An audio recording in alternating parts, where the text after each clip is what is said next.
नोएडा में हुई एक ऐसी दिल दहला देने वाली घटना जिसने पूरे देश को झकझोर दिया है। 28 साल की निक्की भाटी, जो अपने सपनों को पूरा करना चाहती थी, उसे दहेज की लालच में जला दिया गया। आखिर क्या है पूरा मामला? कौन कौन लोग इस जघन्य अपराध में शामिल हैं और अब तक जांच कहां पहुंची है? चलिए जानते हैं इस केस की पूरी सच्चाई। रिपोर्टों के अनुसार निक्की भाटी की उम्र लगभग 26 से 28 वर्ष बताई जा रही है। निक्की की शादी 2016 में हुई थी और उनकी बहन कंचन की शादी भी उसी परिवार में हुई। दोनों बहनें, निकी और कंचन, भाटी परिवार में ससुराल गई थीं। हिंदुस्तान टाइम्स। निक्की और कंचन एक ब्यूटी पार्लर चलाती थीं और सोशल मीडिया, इंस्टाग्राम, रील्स आदि पर सक्रिय थीं। दहेज, उत्पीड़न व मांगे। निक्की के पिता ने कहा कि शादी के समय उन्हें स्कॉर्पियो एसयूवी, सोने चांदी, नकदी आदि कई चीजें दी थीं, लेकिन बाद में मांगे बढ़ी। परिवार आरोप करता है कि उन्होंने 36 लाख रुपए नकद और एक लग्जरी वाहन की मांग की थी। उनका यह भी कहना है कि निक्की पर सालों से मानसिक, शारीरिक दबाव था और समय समय पर उत्पीड़न होता था। एक और मामला 2024 में एक अन्य महिला ने, विपिन भाटी, निक्की के पति के खिलाफ आरोप और शिकायत दर्ज करवाई थी, जिसमें कहा गया कि निक्की और वह महिला एक ही समय में संपर्क में थे। घटना दिन 21 अगस्त 2025। आरोपित घटना विवरण 20 अगस्त 2025 की शाम लगभग 5:30 के आसपास आरोप है कि निज घर में निकी को किसी ने पहले मारा, फिर उन पर ज्वलनशील द्रव छिड़का गया और आग लगा दी गई। एक वीडियो जिसमें कहा जाता है कि कंचन ने रिकॉर्ड किया था, उसमें निक्की को आग में झुलसते हुए सीढ़ियों पर नीचे उतरते दिखाया गया है। इस वीडियो क्लिप में एक आवाज सुनाई देती है, "ये क्या कर लिया?" जिसे पुलिस अब जांच रही है। अस्पताल ले जाना और मृत्यु निक्की को फोर्टिस अस्पताल, ग्रेटर नोएडा ले जाया गया। वहां उनका प्राथमिक उपचार हुआ। बाद में उन्हें सफदरजंग अस्पताल, दिल्ली रेफर किया गया, लेकिन रास्ते में ही उनकी मौत हो गई। रिपोर्टों के अनुसार उनका शरीर लगभग 70% तक जल चुका था। Cylinder blast. दावा अस्पताल की एक मेमो रिपोर्ट में लिखा गया था कि यह घटना गृह कार्य गैस सिलेंडर फटना के कारण हुई थी, लेकिन पुलिस ने बाद में कहा कि सिलेंडर ब्लास्ट की संभावना लगभग बंद कर दी गई है।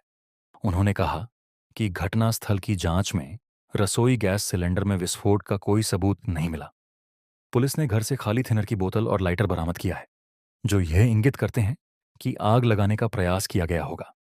एफआईआर, गिरफ्तारी और जांच। एफआईआर और आरोपी नाम कंचन, बहन ने एफआईआर दर्ज करवाई, जिसमें पति विपिन, मां दया, पिता सतवीर पौती साटवीर और भाई रोहित को आरोपी बनाया गया। आरोपों में शामिल हैं हत्या, षड्यंत्र, घरेलू हिंसा, उत्पीड़न, दहेज हत्या आदि।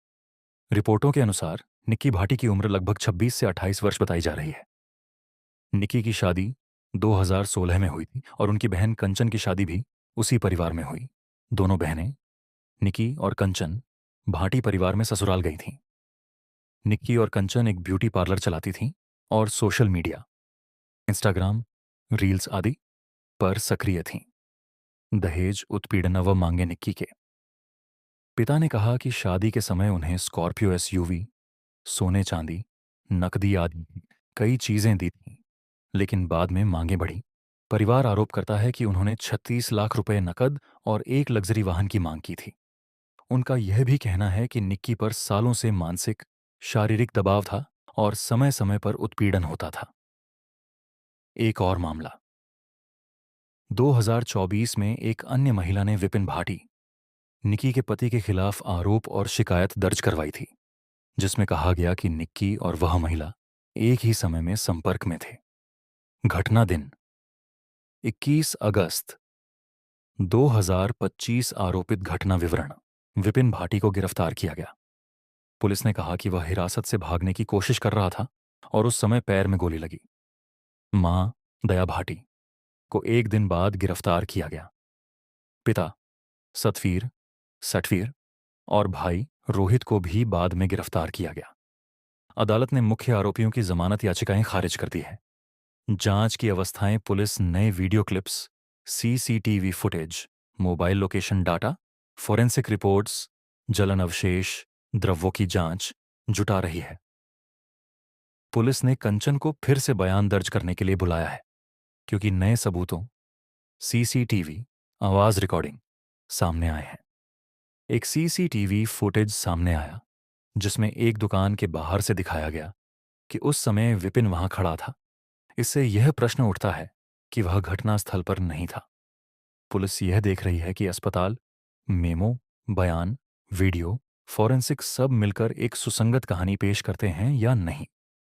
विवादित बिंदु: पाठ्यपुस्तकीय मोड सिलेंडर, ब्लास्ट बनाम हत्या दुआना। अस्पताल मेमो ने शुरू में लिखा कि यह सिलेंडर फटना था, लेकिन पुलिस ने यह दावों को खारिज करते हुए कहा कि सिलेंडर विस्फोट का कोई ठोस सबूत नहीं मिला। पुलिस का कथन है कि घटनास्थल की रसोई, जहां गैस सिलेंडर रखी होती, निरीक्षण में है और कोई नुकसान या विस्फोट की निशान नहीं मिले। इसलिए पुलिस का मानना है कि यह सिलेंडर ब्लास्ट का दावा नौर करने का एक प्रयास हो सकता है, ताकि दोषी पक्ष को बरी किया जाए। वीडियो और सीसीटीवी फुटेज: नए सीसीटीवी फुटेज में विपिन को एक दुकान के बाहर दिखाया गया है, जिस समय कहा जाता है कि घटना घर के अंदर हुई। इससे यह संभव हो गया है कि वह घटना समय घर में नहीं था, और यह मामला फिर से जांच की दिशा बदल सकता है। पुलिस अभी इस फुटेज की समय, जगह और विश्वसनीयता की पुष्टि कर रही है। बयान और आवाज रिकॉर्डिंग: कंचन का बयान मूल रूप से घटना की कहानी का केंद्र है। उसने दावा किया कि विपिन ने पहले निक्की को मारा, फिर आग लगाई। लेकिन अब पुलिस यह देख रही है कि उसकी रिकॉर्ड की गई वीडियो आवाज, जैसे ये क्या कर लिया, क्या सच में उसी समय की है या बाद की रिकॉर्डिंग है। द टाइम्स ऑफ इंडिया: परिवार का कहना है कि अंदर का सीसीटीवी फुटेज घर के भीतर भी उपलब्ध है और पुलिस को वह फुटेज भी पूछना चाहिए। पिता का बयान और मांगे कि पिता ने कहा कि उन्हें शादी के बाद 1,50,000 रुपये दिए थे ब्यूटी पार्लर शुरू करने के लिए, लेकिन ससुराल वालों ने साइन बोर्ड लगाने तक नहीं दिया। उन्होंने यह भी कहा कि निक्की पर लगातार दहेज की मांग होती रही और घर में काम करने की आज़ादी नहीं दी गई। उन्होंने सख्त कदम की मांग की, जैसे आरोपी परिवार का घर तोड़ देना, मकान धराशायी करना, ताकि समाज को यह संदेश मिले कि ऐसे अपराध बर्दाश्त नहीं होंगे। सामाजिक और कानूनी संदेश: दहेज प्रथा की जड़: यह केस यह याद दिलाता है कि दहेज की प्रथा आज भी हमारे समाज में जिंदा है, और शुरुआत में की गई चीजें जब असंतुलन में बदल जाती हैं तो यह हिंसा का रूप ले लेती है। महिलाओं पर यह दबाव हो कि वह पतिपक्ष को पैसे, गाड़ी, महंगी चीजें दें, यदि न दिए तो उत्पीड़न आज भी मौजूद है। महिलाओं की आज़ादी और सोशल मीडिया: इस केस में कहा गया है कि ससुराल वालों को यह बर्दाश्त नहीं था कि निक्की, कंचन सोशल मीडिया पर सक्रिय हों।